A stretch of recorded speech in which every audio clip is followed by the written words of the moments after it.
విద్యార్థులు రాజకీయాల్లోకి విద్యార్థి దశలోనే రావాలని, రాజకీయ చైతన్యం విద్యార్థి దశలోనే కలగాలని, విద్యార్థులు రాజకీయాలకు దూరంగా ఉండడం వల్ల దేశం సర్వనాశనమైందని ప్రముఖ కవి రచయిత సతీష్ చందర్ ఆదివారం జెట్టి శేషారెడ్డి విజ్ఞాన కేంద్రంలో యూడీఎస్యు 23వ రాష్ట్ర మహాసభల్లో భాగంగా మాట్లాడారు. ఈ కార్యక్రమంలో పీడీఎస్యు రాష్ట్ర అధ్యక్షులు గనిరాజు, రామకృష్ణ, వెంకటేశ్వర్లు, పీడీఎస్యు జిల్లా అధ్యక్షులు సునీల్ తదితరులు పాల్గొన్నారు.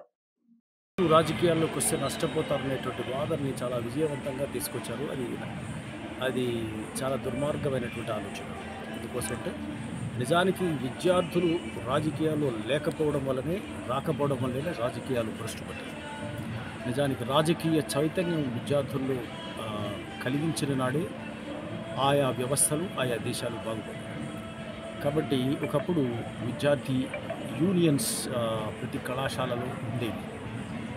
అప్పుడు ఎన్నికలు జరిగేవి. ఆ ఎన్నికల యంత్రాంగం గురించి మనకు తెలిసేది.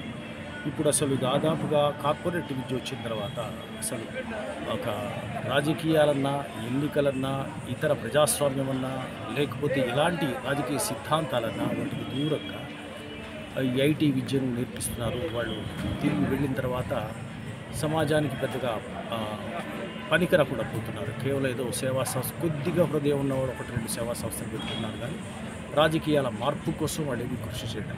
కాబట్టి అలాంటి దాంట్లో రాజకీయ స్పృహని, ఉద్యమ రాజకీయ స్పృహని విద్యార్థి దశ నుంచి అందించడానికి కంకణం కట్టుకున్నటువంటి విద్యార్థి సంస్థ పీడీఎస్యు.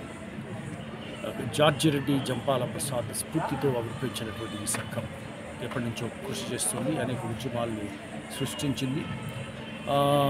మరీ ముఖ్యంగా జార్జి రెడ్డి ఇచ్చిన స్ఫూర్తి ఈవేళ చాలా అవసరమవుతుంది. తాను చదువుకున్న క్యాంపస్లోనే ఒక గ్రామం ఆయన చూశాడు. గ్రామంలో ఎంత వివక్ష ఉంటుందో అదంతా చూశాడు. గ్రామంలో స్త్రీలను బయటికి రానివారు, అవమానిస్తారు, అవమానించేవారు కూడా. అట్లాగే కుల వ్యవస్థ గ్రామంలో ఉంటుంది. కింది కులాల వాళ్ళను చదువుకుంటే చెవులు సీసం పోసినట్టు వేదం వింటే, అది ఉస్మానియా యూనివర్సిటీ క్యాంపస్లో కూడా కింది వర్గాల వాళ్ళు స్కాలర్షిప్స్తో చదువుకుంటే వాళ్ళని అవమానించారు. సో అలాగే తర్వాత పేద విద్యార్థుల్ని అవమానించారు. కాబట్టి ఆయన పేదల పక్షాన, తర్వాత కింద ఎస్సీ, ఎస్టీ, ఇతర ఓబీసీల పక్షాన, స్త్రీల పక్షాన నిలిచి చేసినటువంటి ఒక జమిలి పోరు ఇవాళ విద్యార్థి ఉద్యమానికి స్ఫూర్తిగా నిలిచింది. దాంతోపాటుగా అది ఆ స్ఫూర్తి రావడం వల్లే ఇంకా యూనివర్సిటీ క్యాంపస్లో కుల వ్యవస్థ, జెండర్ వివక్ష కొనసాగుతూనే ఉన్నాయి. హైదరాబాద్ సెంట్రల్ యూనివర్సిటీలో రోహిత్ వేముల ఆత్మహత్య వెనకాల కులం ఉంది.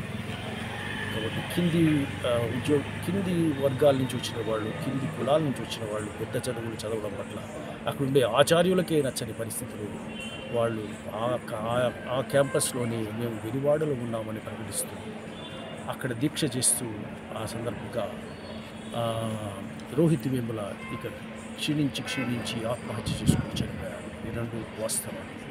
కాబట్టి చదువుకునే చోటే కులం, చదువుకునే చోటే జెండర్, చదువుకునే చోటే పేద ధనిక తారతమ్యం ఉంటుంది. పోనీ కొంచెం మధ్యతరగతి వాళ్ళు ఉన్న డబ్బులు కూడా తీసుకుని వాళ్ళని ఏ కోచింగ్ సెంటర్స్లోనూ పంపించి ఉన్నత చదువులు చదివించుకుందామని అనుకుంటే అది వాళ్ళు అక్కడ ఉండే ఒత్తిడికి తట్టుకోలేక మరణిస్తున్న సందర్భాలు ఉన్నాయి.